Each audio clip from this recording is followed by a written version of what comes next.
इस वक्त हमारे सामने हैं केशव भान साहब, जो सभासद रहे हैं, पूर्व सभासद भी हैं और एक समाज से जुड़े हुए, एक सामाजिक, किसी के सुख दुख में हो या किसी के कोई कार्य हो, सबके लिए एकदम 24 घंटे तैयार रहते हैं। आज इनसे जानकारी लेते हैं। केशव भान जी, बताइए कि कहाँ से ये प्रेरणा मिली जो हर किसी के लिए, चाहे कोई भी हो, एक समाज के लिए ज्यादातर जो आगे से आगे रहते हैं, कहाँ से ये प्रेरणा मिली? ये प्रेरणा मिली है फर्रुखाबाद से। फर्रुखाबाद में जब से हमने होश संभाला, साध समाज को पूरे फर्रुखाबाद में लूटा जाता था। हमारे मोहल्ले के एक तरफ नाला मचट्टा पे, इधर खतराने पे, साहबगंज चौराहे पे छोटे छोटे गुंडे समाज के लोगों को लूटते थे, जेब से पैसे निकालते थे, मारते थे, पीटते थे। ये चीज़ें दिल में कचोट आती थी कि क्या है आखिर, और हम लोग कुचले जाते थे, मन में नहीं समझ नहीं पाते थे कि क्या करें, इसके लिए कुंठा होती थी। उसके बाद नौजवानों की टीम बनाई गई वहाँ पे, हम विजय प्रसाद और हमने मिलकर, और उन्हें खुली छूट दी थी कि जो समाज के ऊपर चोट करे उसको जो चाहे सो कर सकते हो, बाकी हम लोग बैठे हुए। उसके बाद से समाज स्ट्रांग हुई और समाज को दृढ़ता मिली। उसके बाद से आज समाज हमारी बहुत ऊंचे स्तर पर पहुंच गई, फर्रुखाबाद में डरने नहीं लगी। हालांकि आज की तारीख में बहुत ज़्यादा स्थिति हम सुदृढ़ नहीं मानते फर्रुखाबाद की। यही हालत दिल्ली में भी थी। कुछ भी का मतलब, कुछ भी का मतलब नौजवानों को एक खुली छूट दी थी, अगर कोई तुम्हारे साथ अत्याचार करे तो उसे कुचल दो। कानून को अपने हाथ ले गए। बिल्कुल, इसमें कोई दो राय नहीं, क्योंकि जब कानून कुछ कर नहीं पा रहा है तो हम ही करेंगे। जब कानून हमारे लड़कों के जेब में से पैसे निकाले जा रहे हैं, उनको पटक के मारा जा रहा है, उनके जेब से पैसे निकाले जा रहे हैं, उनको छीना, हमारी औरतों को बड़ा भद्र व्यवहार किया जा रहा है, तो जब कानून कुछ नहीं कर रहा है तो हमने अपने नौजवानों को, जो हमारे उस समय के बहुत जबरदस्त नौजवान मैदान में आए, सुजीत आए, विकास आए, काफ़ी एक टीम बनाई उन्होंने, और उनकी वजह से समाज हमारी ने अपना सही स्थान प्राप्त किया। जो पहले था, हमारे आने से पहले साधुओं में सिंह लोग होते थे समाज में, वो समाज की सुरक्षा करते थे। उसके बाद इस टीम ने पूरा काम किया और समाज को सुरक्षा दी। फर्रुखाबाद से एकदम पलायन हुआ, एकदम फर्रुखाबाद से लोग बिछड़े, बिजनेस में भी फर्क पड़ा। ऐसा फिर आखिर क्यों हुआ? जब सब कुछ सही था तो फर्रुखाबाद छूटा क्यों? ये तो सरकार की व्यवस्था खराब है। सरकार ने न बिजली दी, न पानी दी, न वहाँ पर कोई व्यापार के लिए न कोई रास्ता थी। अगर रास्ता अच्छी होती, रोड अच्छे होते तो हमारे व्यापारी फर्रुखाबाद आते। जब फर्रुखाबाद व्यापारी हमारा कह रहा है हम तो दिल्ली में बात करेंगे, आज विदेश से व्यापारी आएगा वो, अगर हम दिल्ली में बात करेंगे, तो जब वो दिल्ली में बात करेगा वो फर्रुखाबाद आ नहीं सकता। रोडें खराब, बिजली खराब, कोई व्यवस्था नहीं। अगर सरकार चाहती तो आज भी हम लोगों की ज़मीनें कितनी पड़ी हैं, यहाँ हम 2-2 लाख रुपए गज में ज़मीन खरीद रहे हैं, वहाँ हमारी बीघों ज़मीनें हैं।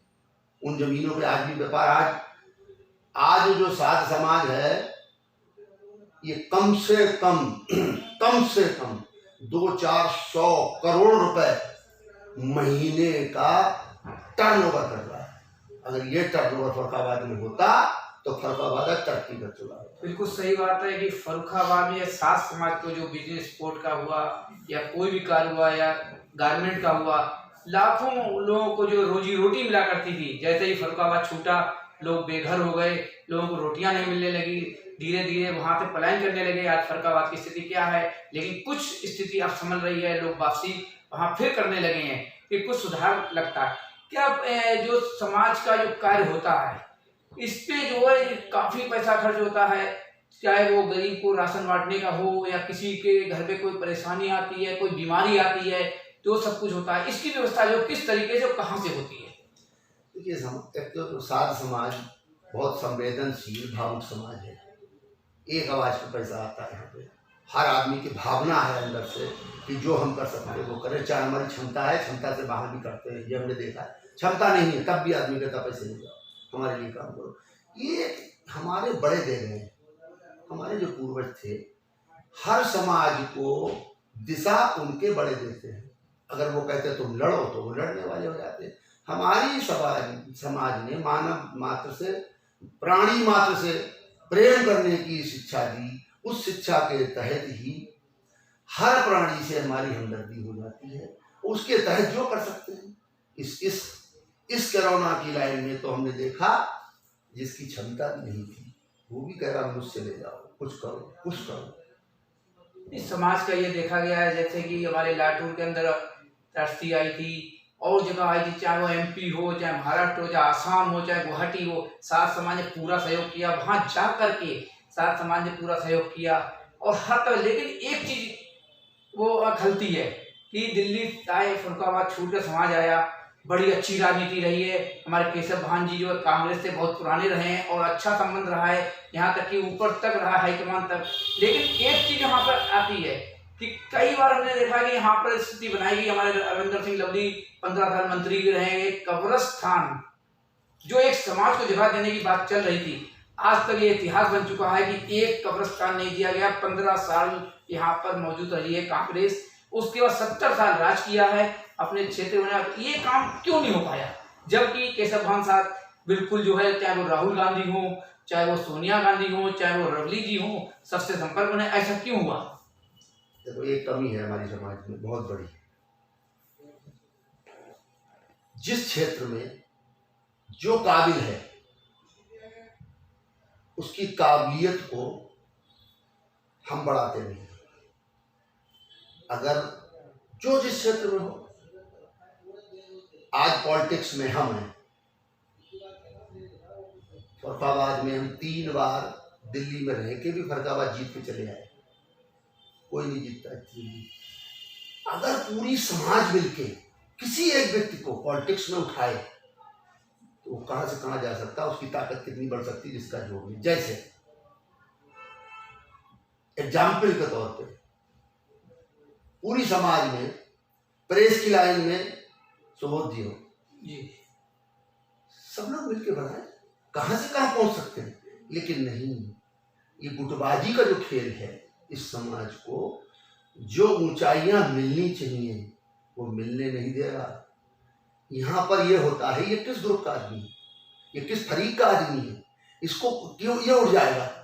मतलब ये है कि हर जो बड़ा आदमी है, जो समाज के ठेकेदार या समाज के जिम्मेदार हैं, वो हर काम को खुद ही करना चाहते हैं। चाहे वो राजनीति हो, चाहे वो धर्म की बात हो, चाहे वो आगे करने की बात हो, कोई फैसले छोटे काम हो चाहे बड़े, हम ही करेंगे। इन चीज़ों में हमारी जो स्थिति होनी चाहिए वो नहीं होने दी। बहुत ही अच्छी बात है, बिल्कुल सही बात है। यहाँ गुटबाजी होगी, वहाँ पे संभव ही नहीं है। कहते जी, जैसे कि मैंने अभी बात करी, वो कब्रिस्तान की जगह की बात थी, काफ़ी बार कई बार चर्चा भी हुई इस बात पे, आई भी बात। क्या ये उम्मीद है कि भविष्य में कभी ये जगह का यहाँ पे हो जाए? आज भी हमारे जो भारतीय जनता पार्टी यहाँ पे सरकार है, जो केंद्र में, और अच्छे संबंध हैं आम आदमी पार्टी से भी अच्छे हैं, क्या इनके द्वारा कोई जगह की व्यवस्था की जा सकती है या नहीं? एक बार हमने लवली जी से बात की थी और लवली जी ने हमें सहमति दे दी थी 1000 गज जमीन कब्रिस्तान के लिए नहीं, समाज के लिए जी फाइनल कर दी। हमने उनसे कहा था हमें 2000 गज जमीन चाहिए। हमारा उनका सब पैक्ट हो गया। होता क्या है, वो बात लवली जी ने कहीं पब्लिक प्लेस पे कह दी। जी, हमारे यहाँ के 10 लोग वहां चले गए। उन्होंने हमसे बात भी नहीं की, सीधे लवली के पास चले गए, भाई जगह दे दो। उन्होंने कहा, हमें फोन किया कि सलमान जी तुम नहीं आए। हमने कहा हमें तो पता भी नहीं कौन आया तुम्हारे पास। बिल्कुल।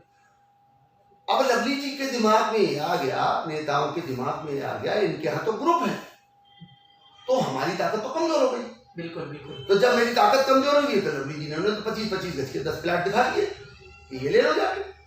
तो 25 गज के प्लाट से होना क्या था? बिल्कुल नहीं। हमारा उनका पैक्ट। मेरा कहना ये है, असली वही जो पहले हमने कहा था, जिस व्यक्ति की जो सक्षम जो ताकत है, उस ताकत का अगर समाज दोहन कर लेती है तो हमारी समाज बहुत आगे जा सकती है। जैसे पैसे वाले हैं वो पैसा खर्च करें, जो मेहनती हैं वो मेहनत करें, लेकिन वैल्यू बराबर होनी चाहिए। मेहनत करने वाला कोई मजाक नहीं है। जो सड़क पे आज कोरोना के टाइम पे सड़क पे जाके जो पैकेट बांट रहा है उसका योगदान कुछ छोटा नहीं है। पैसा देने वाला, पैसे देने वाला तो घर से देता है, जो वहां सड़क पे जाके फाइट कर रहा है उसका योगदान बहुत बड़ा है। तो हम ये दिखाते हैं हम पैसे दे रहे हैं, हम बहुत बड़े हो गए, तुम हमसे छोटे हो, ये नहीं। बिल्कुल सही। हम शुरू से वर्कर थे और वर्कर के आधार पे आज भी है। आज भी हम जहाँ भी वर्कर के आधार पे जाने, आप जो तुमने अभी बात की आसाम वाली, 8 दिन मैं मुझ में रहा हूँ सड़क पे, जमीन पे। बिल्कुल रहे हुए मैं जमीन पे यहाँ से 6 ट्रक लेके गया था आसाम पे, जमीन में लेटा हूँ 8 दिन, और वहाँ गली गली जाके हमने भुज में सामान बांटा। हमने नरेश, बबलू और 8 लोग गए थे यहाँ से। बिल्कुल सही। तो अलग बात है, तो वहां पर भीड़ में जाना बहुत बड़ी चीज है। तो अभी जो भड़ास है देखो निकली है और निकलती है, क्या आगे जो है इस भड़ास को दब करके या समाज से जुड़ करके आगे ऐसा कार्य रहेगा, या कभी ऐसा मौका आएगा कि हम केशव भान साथ जो हैं इससे बाइकआउट करेंगे? कभी नहीं करेंगे। हमारी समाज हजारों समाज से अच्छी है जो भी है, लेकिन हम बहुत सी संभावनाएं तलाश कर रहे हैं। हम इससे आगे जा रहे हैं, हमारी सोच इससे बहुत आगे है, जो है उससे बहुत आगे है। मेरा कहना यह है, धर्म समाज सेवा ये दोनों अलग होनी चाहिए। धर्म, धार्मिक और पैसे वाले जो पैसे जो देते हैं वो और वर्क करने वाले ये मिलके काम करें, एक दूसरे का दोनों सम्मान करें, दोनों को मान सम्मान के हिसाब से काम करें, तो ये समाज आज की जो स्थिति है इससे 10 गुनी ऊपर जा सकती है। जैसे आज 6 ग्रुप में अलग अलग सामग्री बांटी जा रही है खाने की, गुरुद्वारे में चले जाओ, लाख पैकेट रोज बना रहे हैं, बिल्कुल इकट्ठे हैं, एक सामूहिक एक है। अरे भाई तुम अलग अलग क्यों कर रहे हो?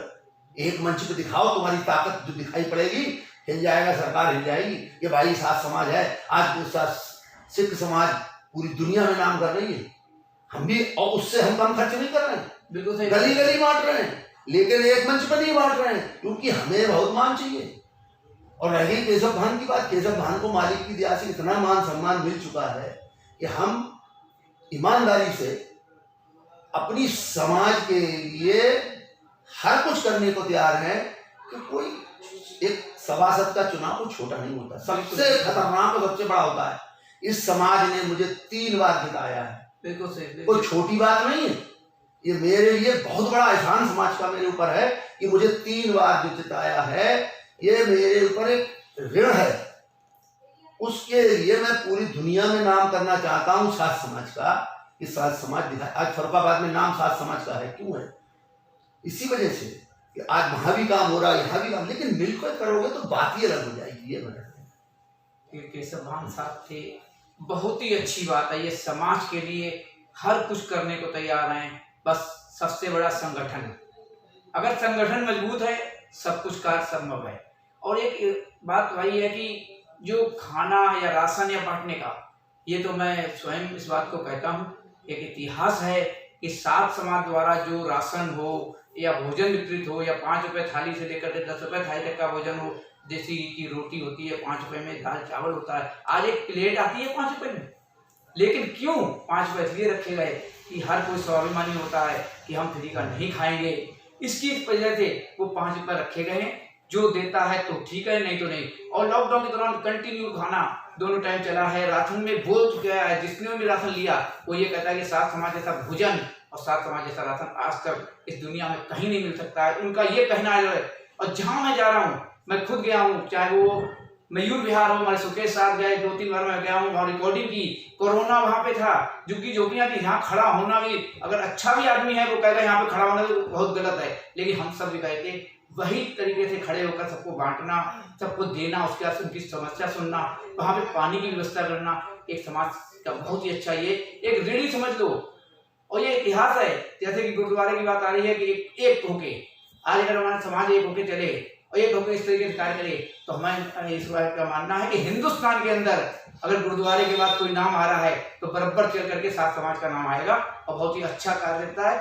भोजन में जो खुद खाते हैं, चाहे वो चावल 60 रुपए किलो वाला हो, चाहे वो 50 रुपए किलो वाला हो, वही दूसरों को खिलाते हैं, चाहे वो गरीब हो चाहे कितना पैसे वाला हो।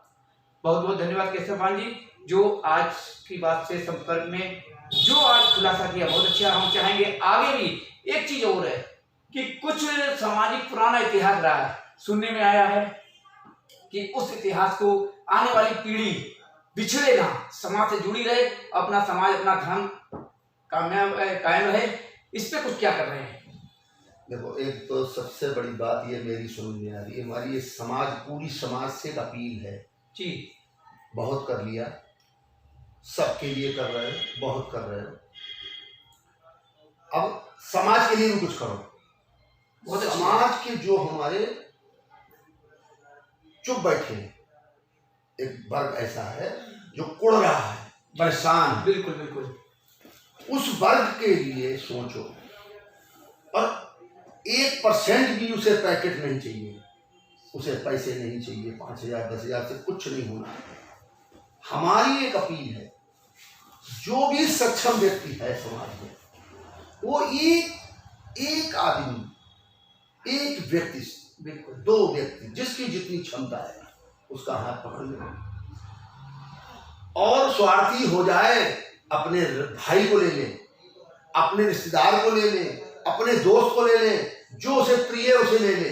क्योंकि मेरा मानना, अगर 100 बेरोजगार है, 100 परेशान है, एक घटेगा तो 99 बचेंगे। बिल्कुल सही बात है। तो एक हाथ पकड़ लो और मन में तय कर लो कि कुछ भी हो जाए, हमें इसे संपन्न करना है, इसे आत्मनिर्भर करना है। ये हमसे पैसे न मांगे, ये मुझसे पैकेट न मांगे, मुझसे कुछ न मांगे, ये संपन्न हो जाए, ये अपने पैरों पर खड़ा हो जाए। और हर व्यक्ति, जिसमें मैं भी हूँ, मैं क्षमता रखता हूँ एक व्यक्ति को संपन्न करने लायक। मालिक की कृपा से होगा, अलग चीज है, लेकिन अगर हम सहयोग करेंगे तो हम एक व्यक्ति को, अगर हमने एक व्यक्ति को अपना हाथ रख के, प्रयास करके, उसकी गारंटी लेके, उसे व्यापार करा के, उसे नौकरी करा के, कुछ भी करा के हमने उसे आत्मनिर्भर कर दिया, तो जो शांति मिलेगी और समाज को जो तरक्की मिलेगी वो कुछ अलग ही होगी। बहुत ही अच्छी बात है। एक व्यक्ति को पकड़कर एक एक करके, जो बेरोजगारी और इतिहास है कि कुछ लोग हैं स्वाभिमानी हैं, नहीं कर सकते, उनका बढ़ाओ, उनको बिजनेस कराओ, उनका काम कराओ, बड़ा हो छोटा हो, लेकिन एक है कि हमें करना पड़ेगा। पहले हम करेंगे जब ही दूसरा करेगा, एक एक करके बढ़ेंगे। बहुत बहुत धन्यवाद केशव जी का।